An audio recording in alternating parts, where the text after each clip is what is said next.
Already? Good afternoon. Want to share an inspirational moment. You know, all of us have been taxed and challenged the last few months in a lot of different ways, including governors. And today, or this morning, had a really nice thing happen. I got to talk to 4 people, 2 of them who were graduating from Squalicum High School up north. They were under the leadership teacher, Jason Bergman at Squalicum. And I got to talk to these 4 young people, Ian McDivitt, who's in the junior, Christina Montero, who's a junior, Marilee Westman, a senior, and Thomas Roth, a senior. And it was just an inspiration to hear young people who were just really upbeat, positive, believed we could improve our system of justice and equity and the environment today. It was just a real treat. And the reason I mention this is I know we all look for things that are going to help us get through these tough times. I had some people, four high school students. I realize no matter how tough things get, we've got a brilliant generation coming up behind us. And thank goodness they are now re-energized to try to help our community improve its situation. So thanks to Squalicum High School in the storm. I'm joined by David Postman, our Chief of Staff, and Legal Counsel Catherine Leathers today to talk about and answer questions people may have about the situation in Tacoma. A few hours ago, I announced a new investigation into the death of Manuel Ellis in Tacoma. As you know, the Pierce County Sheriff's Office has been conducting an investigation of his death for some time. However, late Tuesday, the Pierce County Prosecutor's Office contacted our Attorney General Bob Ferguson's office and said that they had just been aware that a sheriff's deputy had been at the scene of the death and had some unknown degree of involvement in the incident. So it is clear to me and also to Attorney General Bob Ferguson and to the Pierce County Prosecutor that the Pierce County Sheriff should not be involved in the investigation of the death of Mr. Ellis, because we do want to have an independent review and investigation. The local prosecutor believes, and the Attorney General and I wholeheartedly agree, that that she should not play a role either, given the involvement of the sheriff's deputy who belonged to the Pierce County Sheriff's Department. The Attorney General has also raised serious concerns about the Pierce County Sheriff's Office apparent failure to comply with the requirements of Initiative 940 that mandates an independent investigation. Separately, we were informed that a state trooper had responded to a call for assistance and was at the scene briefly while Mr. Ellis was in custody and alive, and the patrol is currently seeking more information from that trooper. So we are now working to determine who will conduct the state's independent investigation and who will actually make any potential charging decisions on behalf of the state. So while we're doing that work to clarify that, I want to emphasize that both the eventual investigation and any prosecutorial decisions will be completely independent from any conflict of interest. We are committed to that, and we intend to fulfill that commitment. We know that there are other pending cases as well in the state of Washington. I think this is a situation shows why we need to adopt what I'm proposing, which is to really have an independent body in Washington state that can handle these kind of cases to give people confidence in independent decision-making in these tragedies. We're going to take your questions a bit later. With that said, I wanted to update you on some of our COVID-19 response and where we stand on our Safe Start recovery plan. I'm joined with our lead of our personal protective equipment, PPE procurement, Reed Schuler, who can also answer questions and talk about that. We know that Washingtonians need economic recovery, and to do that, we have to have adequate PPE to let people return safely, in addition to the existing needs in our medical and long-term care facilities. On Monday, one of our major suppliers, BYD, received final certification of the N95 masks that we had on order. These masks have been all but impossible to obtain at a scale since this crisis began. But I'm pleased to say we now have over 5 million of these N95 respirators on hand and another 50 million confirmed on order through BYD. As our efforts to contain the virus pays dividends, we're asking that entities that are eligible to receive items for our state emergency system to submit requests for their needs to their local emergency authority. The local emergency manager will pass those requirements on to the state. So if you're an entity that needs PPE and you qualify for potential assistance in that regard, the way to go about this is make the request to the county emergency authority. They will then forward the appropriate orders, if you will, to the state stockpile. Eligible entities include homeless shelters, long-term care facilities, hospitals, first responders, child care facilities, and congregate settings with confirmed COVID patients, and there are others as well. Now, in recent weeks, for the first time, we were able to fulfill nearly all of the requests for most all of these items. Now, for our part, we are trying to build a domestic in-state supply system for these products. Last week, I held a kind of a summit meeting with 14 Washington-based manufacturers to discuss how we can do more to control our own fate here and manufacture our own products here in the state of Washington. Scores of Washington companies already are producing hand sanitizers, surgical masks, and a range of other PPE. And this morning, I spoke with FDA, Food and Drug Administration Commissioner Stephen Hahn, and asked him to ensure that we have a review of masks now made in the state of Washington, in part by outdoor research. And he assured me that he would look into this as quickly as possible. We know Washington employers are and should be required to keep their workers safe. But at the same time, we have experienced profound challenges in obtaining PPE from the beginning of this crisis, unfortunately. We know, unfortunately, the Trump administration has remained unable and unwilling to take the really necessary and available steps to really develop a national domestic manufacturing base for these products. So today I've renewed our request to the administration in a letter to the Vice President to use more of the powers of the Defense Production Act to meet the scale of the need across the United States for PPE. For example, when the administration said that Washington State's nursing homes would be supplied with additional PPE, this is what arrived. Unusable medical gowns sometimes without armholes in the tens of thousands. Meanwhile, with none of the authority of the federal government has to compel commercial product, we don't have that authority as a governor, only the president has that. And as a result, the states have had to continue to compete against one another for this PPE. To give you an example how important this issue is, we've received nearly 4 million items of PPE from the federal stockpile before it was emptied. But we've already received 20 times that amount, nearly 80 million items from our own purchases through our state efforts, with another 200 million items of PPE purchased and waiting for delivery. So in my letter to the Vice President today, we're also asking the administration to do the following. We needed to develop a comprehensive assessment of protection needs by industry and work with Congress to support a resilient national stockpile to meet that industrial base, not just medical, but industrial as well. We needed to provide more detailed and protective federal guidance for workers across all categories. We needed to assist employers on safely reconfiguring their businesses to operate in the era of COVID-19.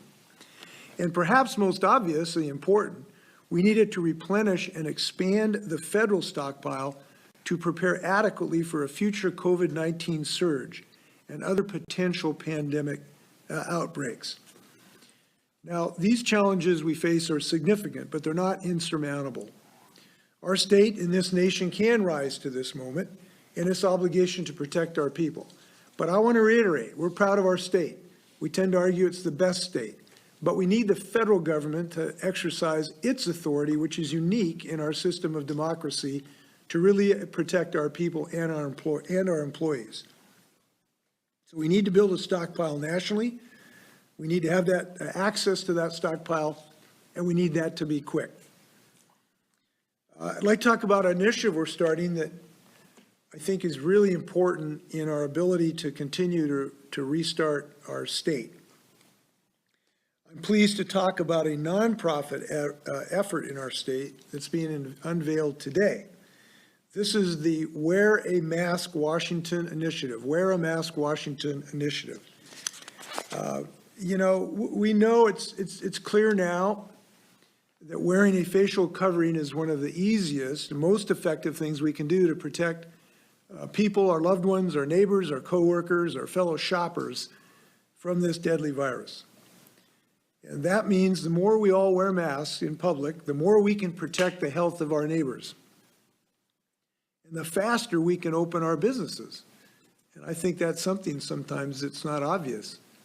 The more we all do individually, the faster we can open up our entire economy to get this behind us.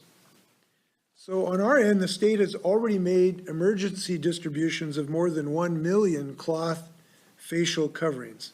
And we have put out an order for an additional 4 million masks. So today, we are teaming up with Restart Partners to launch Wear a Mask Washington initiative. And we hope that you can help us out on this. We're asking Washingtonians to send us videos of yourselves answering this question: why do you wear a mask? And I know there's as many good reasons as there are relatives and sisters and brothers and co-employees, but we hope you'll submit your videos. And we hope that your creativity will become apparent so that we can help jumpstart this effort. You can learn more about this in checking out restart.us/wear-a-mask-wa. That's restart.us/wear-a-mask-wa. And I look forward to seeing what you come up with. I know we're the most creative state in the United States. Any state that gave us Jimi Hendrix can give us great videos in this regard. So I look forward to that. And by the way, I just want to tell you how critical this effort is and why, frankly, we need increased commitment to this idea. We have a lot of people by the millions using masks today in the state of Washington, but it is not entirely uniform. And what we have found is that some of the areas that are most endangered right now are some of the areas that have the least usage of a really important tool, which are masks. I think about Yakima County, where I raised my 3 sons, is an area that has a horrendous outbreak now with maybe 20 times the infection rate that we need so that we can restart our economy. We could really use more people there using masks and many other places across the state of Washington. This is under our control. We can control our destiny, and here's a really good way to do it. Before I stand for questions, I'd like to reiterate that my Safe Start proclamation remains in place, and we make sure everybody takes care of themselves regarding social distancing and masks. I want to mention something that I don't think should be lost amidst the challenging times we have, and that is honoring our LGBTQ Pride Month. This is something to celebrate. June is Pride Month, and we're going to honor the legacy of the 1969 Stonewall Uprising, when Manhattan's LGBT community stood up to decades of harassment, intimidation, and violence against that community after a raid at the Stonewall Inn. It's a legacy that is especially poignant now because this is a community that stood up to injustice, and we have made strides because of the courage shown over the decades by people who are willing to speak up and stand up and march for justice. This year, we especially want to honor the many Black Americans and LGBTQ people of color who have been central to this struggle. The community has accomplished much in the last 50 years in equality and fighting for justice, but we know that there's more work to be done when it comes to justice for all communities. So we'll be raising the pride flag on the Capitol flagpole Friday, and I hope people honor both the flag and the spirit of that continuing effort. It's a great part of our state. So with that, I'd be happy to stand for questions, and you can ask questions of the other group with us too.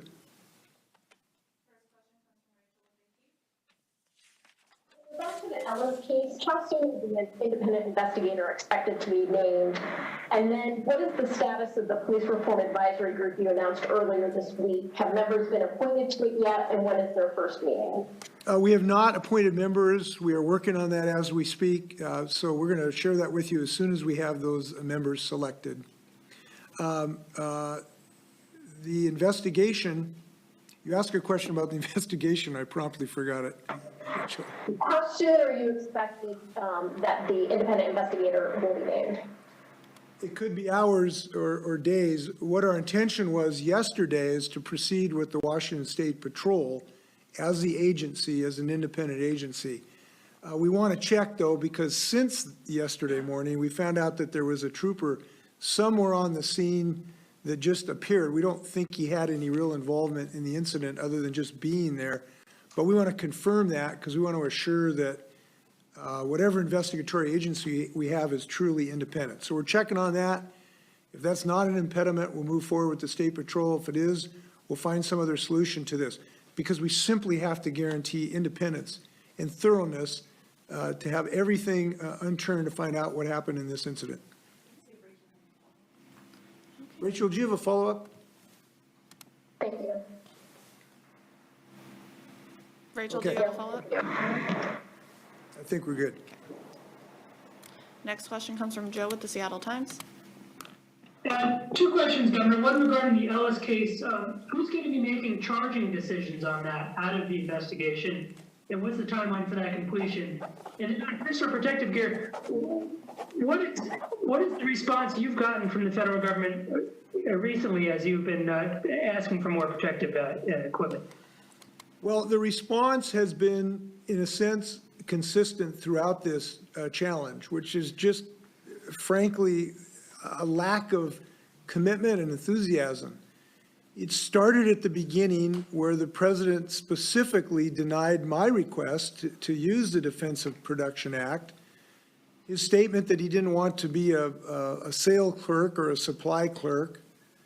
We took the position that was an exalted position to be in a position to actually give us this life-saving supplies.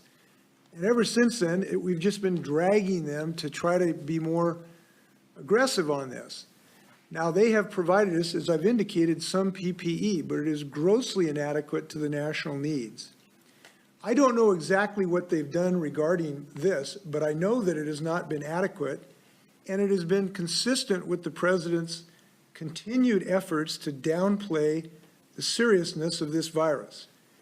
And he, unfortunately, I think, believes that making good decisions about reopening our economy means you have to ignore the needs to do the hard work while we're fighting this, including to produce PPE. So we have not seen evidence in our state of his use of the Defense Production Act. As I said, I convened 14 business leaders the other day. We saw no evidence of that. We have been successful working with local manufacturers. I mentioned outdoor research for them voluntarily to get into this business. But this is something on occasion we have to have enormous mobilization of the U.S. industry, and the president simply has been unwilling to do that when it comes to PPE. Now, the problem is we have, to some degree, have a much better position in the medical and hospital and long-term care facilities right now. But we know that the demands are going to increase as we reopen the economy, as more businesses reopen, to provide real protection for all the tens of thousands and millions of Washingtonians who need some additional assistance. So I would categorize the administration even today as unwilling to show leadership on one of the most important things that, in my lifetime, that the United States ought to be doing. You ask about charging decisions. So the way this works is that the governor can request the Attorney General to do an independent prosecutorial decision on what to do about a particular case.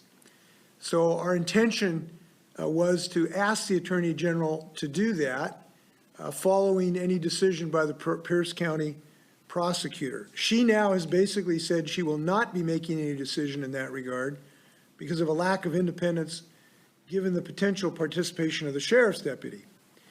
But now we need to make sure that the current plan that we have will be independent, or whether it requires the Attorney General to engage some other prosecutor acting under his aegis to make that independent decision. So we've got to get clarity of that. We hope to in the next few days. Because again, that prosecutorial decision needs to be independent as well. I'm confident we'll be able to figure out a way to do that, but we just don't have that total answer right now. Joe, do you have a follow-up? No, that's it. Next question comes from Austin with Northwest News Network. Hi, Governor. I was just interested in two things. Your response to news today that the effort to place a repeal measure on the November ballot to repeal the mandatory sex ed bill seems to have collected enough signatures, or they're saying they have, to make it on the ballot. And also, what is your latest thinking about the pay raises the state employee pay raises set to take effect in July 1? What options are you weighing or considering? Well, I haven't given great thought to that. As you know, these are decisions that are not within the legislator's ability to influence or the governor's ability to influence, because this was a decision by the voters in an initiative. And it's very problematic because many, many legislators don't feel this is the right moment for a pay raise, but that's a decision this other independent group of citizens has made. So I just haven't thought about that. I'll have to give you an answer later. If there's some other avenue to deal with this, I'll get back to you on this. And I know the concerns, we're going into a severe budgetary crisis, so the concerns are increased in that regard. The sex ed, I supported the bill. I think it makes sense that we give our young people scientifically credible information rather than fear and misimpressions. That's what this bill does. It's been demonstrated to keep people healthier, to help reduce unintended pregnancies, to reduce diseases by our young people. I think those are all good things. So I'm supportive of the law, and I will be opposing the initiative. Austin, do you have any follow-ups? Just briefly, Governor, because I know that there's the salary commission, but there's also the contracted pay raises. And so specifically on the contracted pay raises, you could declare a significant revenue shortfall, particularly after, the revenue forecast next week. And I just am wondering if you are considering that as an option, which would then allow you to reopen those agreements. So we're looking at all options now. Everything is on the table. I said this yesterday or the day before yesterday. Everything is on the table. Every expenditure is on the table. And we're looking at all of those things to determine what would be a wise decision. Now, to do the one that you're suggesting would essentially take a renegotiation of the contract. That's something that would have to take place. It's not just with a stroke of a pen. So everything's under consideration. And until I say otherwise, everything is under consideration. Next question comes from Laurel with the Spokesman Review. Hi, Governor. With these shortages of PPE across the nation, what exactly does that mean for businesses in Washington who are reopening and are required to use it, wear masks? Is there any sort of guidance or plan to assist those businesses in obtaining the PPE if they're still having trouble acquiring it now or in the coming months? Well, yes, as I indicated, they are eligible to make a request through their local emergency command that, if appropriate, can then request from the state stockpile. Those congregate settings, businesses that have had a COVID positive in their facilities. So that's one of the eligible ways to help these local businesses. But I do, cloth face coverings are widely available. Businesses can help their employees get access to those without medically certified face coverings. And we encourage those in many, many circumstances. Now, in some of the operations of businesses, it requires more than that. Those who have to be close within 6 feet, and that's unavoidable. Sometimes I believe N95 that are required. Those are a little higher end level, more expensive. But we know that if an N95 is not required, if a facial covering itself is required, businesses have wide ability to obtain that because basically it means a piece of cloth, and that should be widely available. Governor Reed would like to add as well. Yeah, Reed. So to just briefly add to that, Governor, and to the question, we are looking at whether there are opportunities for the state to extend the power of the state as a large-scale purchaser of some of these goods to help cover a broader umbrella of businesses, because we do know that in between the not very challenging to obtain items like cloth facial coverings and the very difficult to obtain items like N95 respirators that are being reserved for health workers, there is a gray zone of goods that can be expensive, challenging to understand the certification of, but for which some higher risk workers need to have. And so we're considering a variety of options for ways that the state might be able to, again, use that broader purchasing power without necessarily becoming financially responsible for a broader set of businesses to help expand access. So that's a conversation that is well underway, and we're continuing to engage with businesses on questions about how we can do that. Great. Laurel, would you like to ask a follow-up? No, I'm okay, thank you. Great. Next, we go to Essex with Kyra.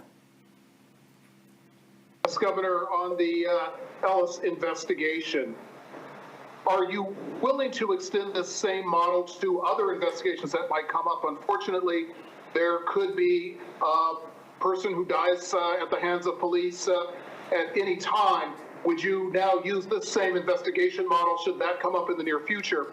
And if not the State Patrol doing the investigation, then who? Well, in answer, could we use this model? Certainly, where there are other circumstances.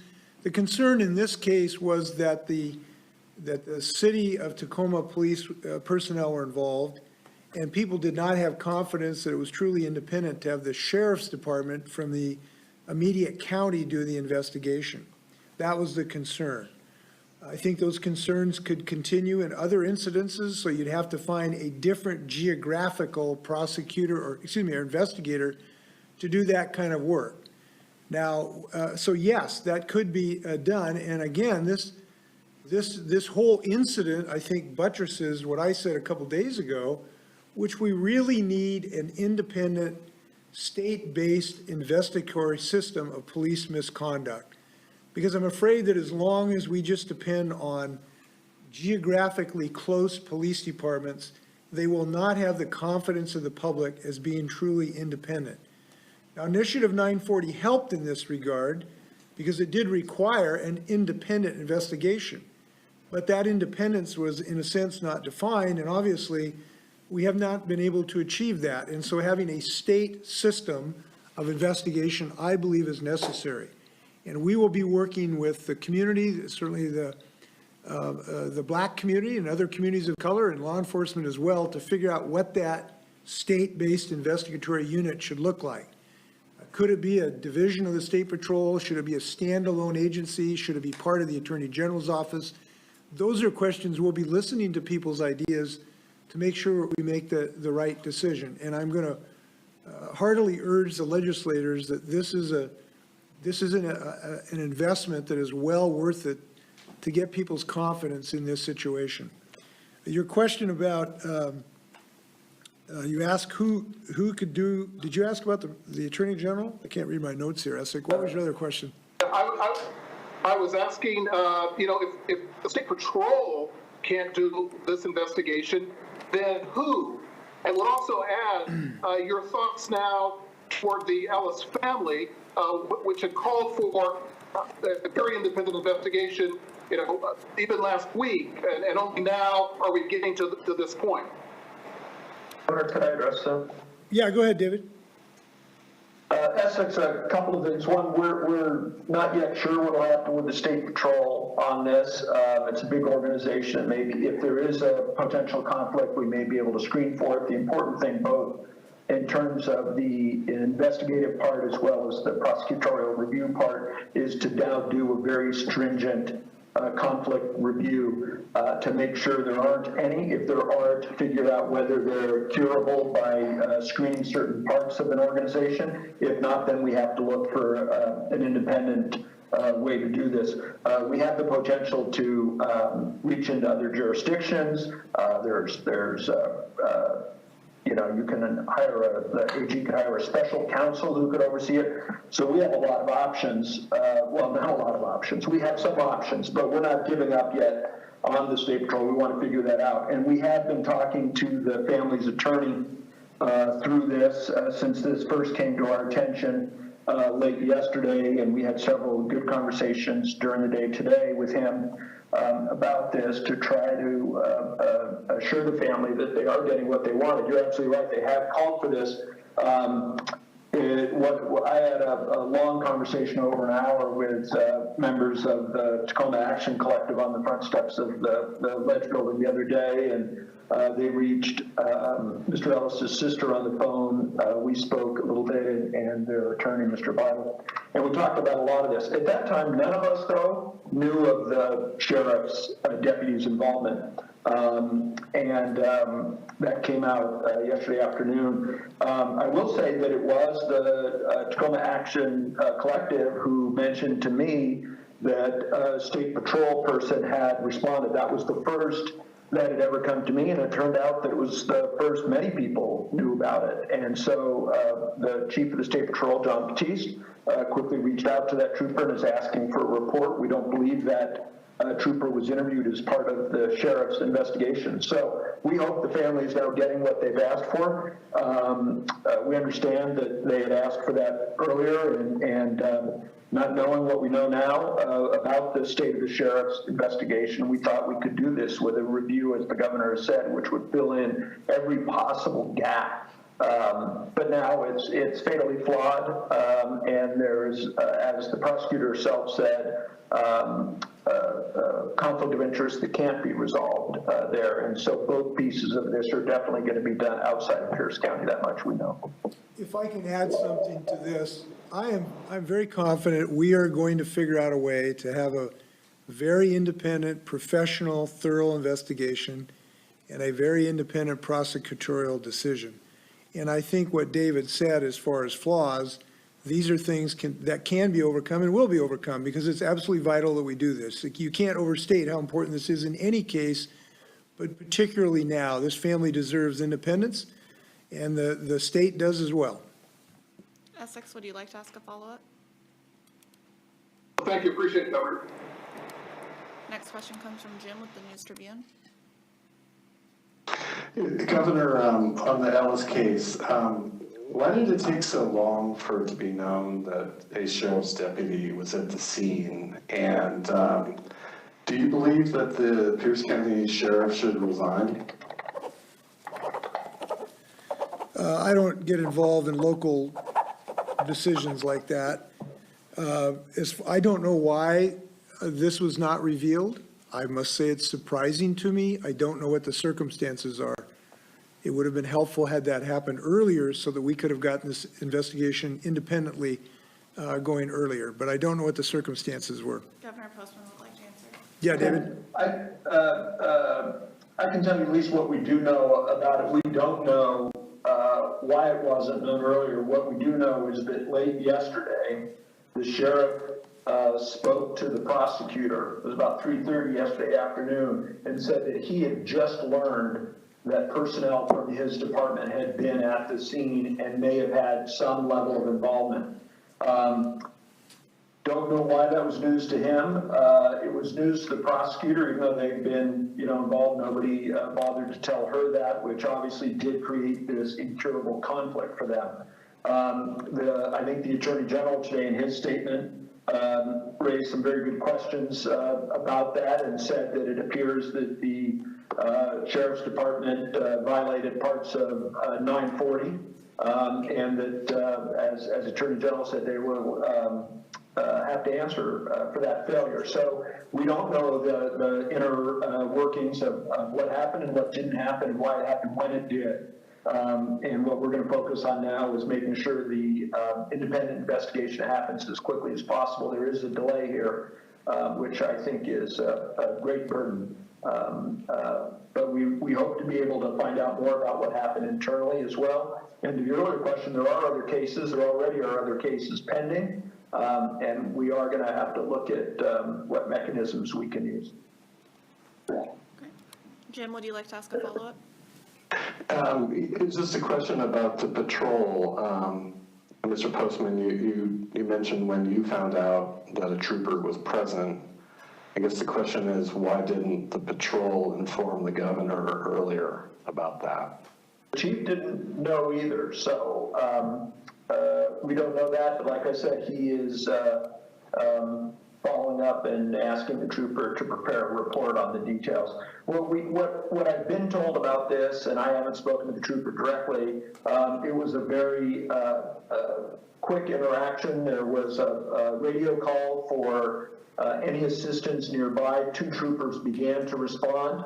One of them arrived, was met by a officer on the scene who said, "We've got it under control," and he left. The other one, that radio call was canceled before he arrived.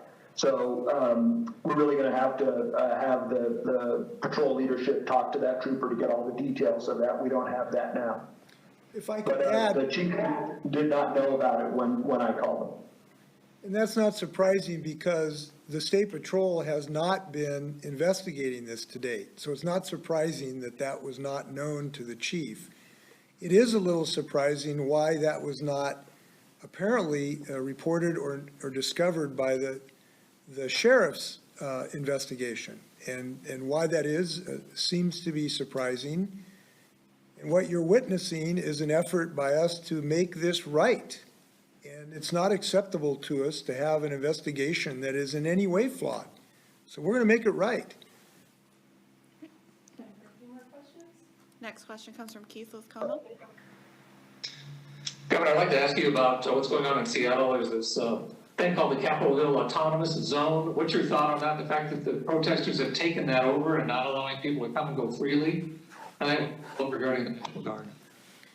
Well, that's news to me, so I'll have to reserve any comment about it. I have not heard anything about that from any credible source.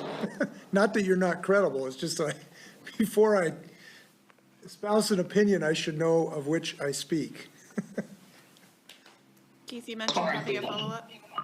Yeah, as far as the National Guard, how long are you going to keep them there? And if there is a takeover of a street in Seattle where they're barricading, keeping people out, the protesters are, would you want the Guard to be involved? That's a hypothetical. Look, we've got to have safety. I'm sure that people will find a way to have public safety everywhere in the state. I'm confident of that. The National Guard is demobilizing. Over 2/3 of them were demobilized of yesterday. I don't know if they're completely demobilized at this point or not, but if not, that'll be shortly, I believe. Governor Postman would like to add. Go ahead, David. Just would add that they are being demobilized, but also it is not our decision whether to send people to a street or anything like that. The way this process works is a local agency has to make a request to the National Guard for that. If the National Guard feels that that's a legitimate request, it's forwarded to our office for approval. But that is a general call up for personnel to be available, and once that is made, they work under the direction of the local authority. So in your example, if a street were closed or something, it's not going to be a decision by the National Guard or this office to say go to 12th and Pine or whatever the case may be. Great. Next question comes from Jerry with the Everett Herald. Governor, a short time ago, the state auditor announced had notified you and lawmakers that they're going to do 2 special examinations of what occurred in the State Employment Security Department with the loss of public funds. Wanted to get your thoughts on that. What questions do you hope they can answer, and your thoughts on this? Well, it sounds like a good idea to have an audit in these circumstances. I haven't looked at the official description of this, but we would welcome that to look for any issue that could help improve the situation. And that effort is very, very diligent right now. I'm pleased that I was told this morning there'll be tens of thousands of people who will have resolution of their claims by the end of this week, with more to follow.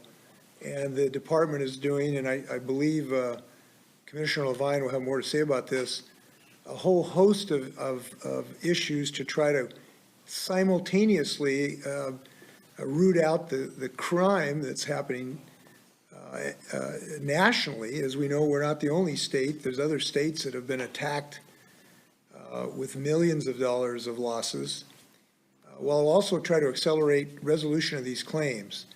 And I know it's been a very robust and multifaceted effort involving both new technology and additional personnel. We talked today about hiring additional personnel to, again, try to accelerate payment. It is so terribly frustrating for people right now who have not received a resolution of their claims while they're out of work. And it's just maddening to them. And I really understand that. And it's maddening, I think it should be to all of us, that's been caused not only by the fact that the claims went up by a factor of 10 times. This has never happened in our state's history. The claims came in 10 times higher than this system was designed to accommodate. And at the same time, have this criminal conspiracy try to steal this money. And so now for the department to try to ferret out legitimate claims from illegitimate claims by the tens of thousands is absolutely infuriating. So if the audit can help us identify any additional work to be done, we'll look forward to that. Jerry, would you like to ask a follow-up? Sure. It looked like yesterday, I believe, you had a phone call with the Democratic leaders of the House and Senate. I wondered when the last time you had a substantive conversation with the Republican leaders of the House and Senate, and when did that occur? What did you guys talk about? Well, it's been weeks. I haven't had any recent discussions with them. I can't tell you the date. Somebody will try to get you the date. I'll try to get that to you. Next question comes from Hannah with Cairo Radio. Hi, Governor. A question about moving forward on this task force for police accountability. It took at least a couple of years to get I-940 passed, and even then it had to go to a public vote, wasn't immediately approved by the legislature. How can you create this task force when you do choose the members to ensure that you will get something out of it that can be tangible and get through the legislature and past the police unions? Well, we're gonna bring people to the table who want to help improve this situation, and hopefully they're going to come up with realistic decisions. And if you listen to people and ask about their legitimate concerns and ask people to act in good faith, good things can happen. We don't want to take so long as 940 took. And I have some confidence that this will happen much more quickly, because frankly, we've had a consciousness raising in our state, in our nation, like nothing I've ever seen before. To have the broad scale recognition that has increased so dramatically in the last several weeks about the multiple injustices that we have is unprecedented. And it is my hope that that new consciousness can incentivize legislators to take meaningful action. Now, when we do that, we've got to make sure we talk to everybody who has a voice in that. That includes law enforcement. You know, they want to have things that actually work to be able to arrest crime, and they ought to be involved in that discussion.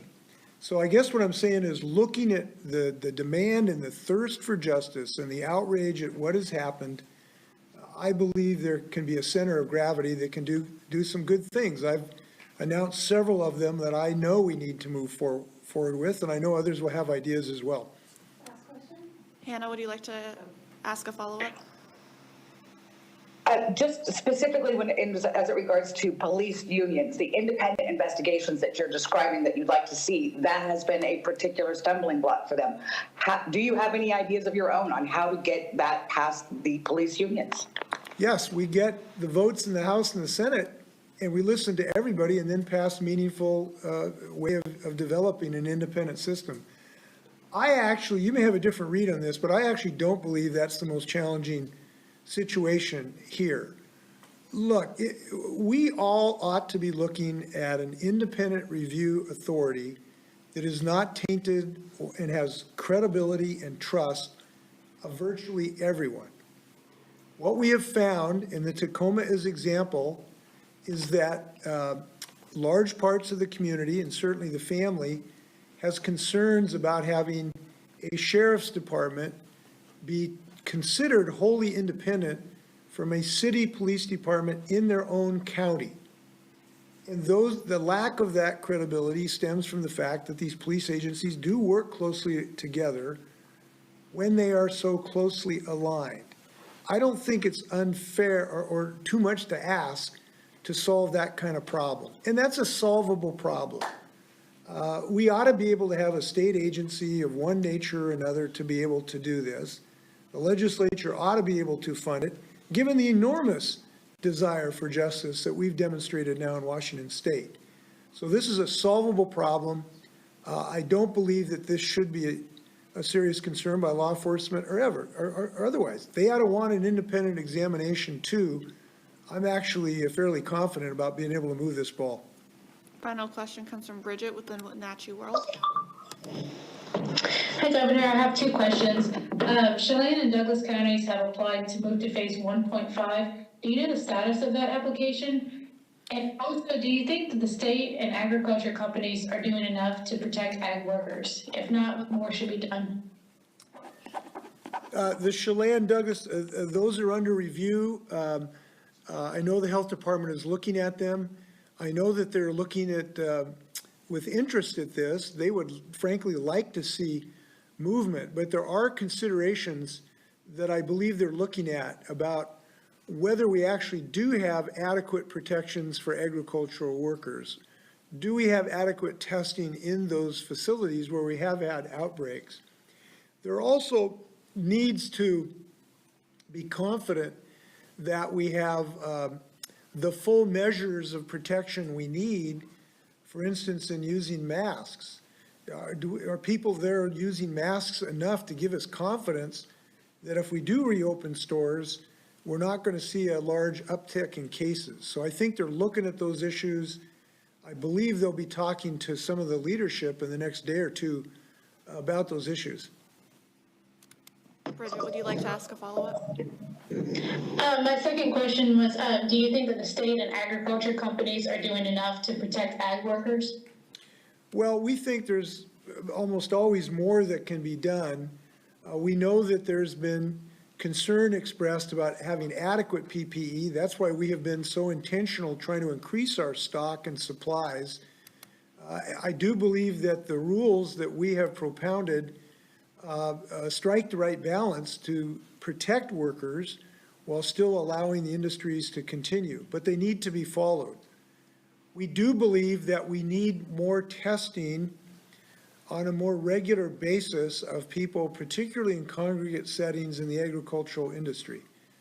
I talked today to our Department of Health experts to see whether that is something that can be considered, particularly in the counties that are so snake bitten right now. You look at, I mentioned Yakima, that has maybe 20 times as many infections that we're looking to target to allow to go to the next phase. We have to figure a way to reduce the transmission rate in the ag industry and in some other industries as well in central Washington. So that's something we'll be talking to others in the next few days. We do believe more work needs to be done. Any final words, Governor? I know, again, thank you very much, and please wash your hands.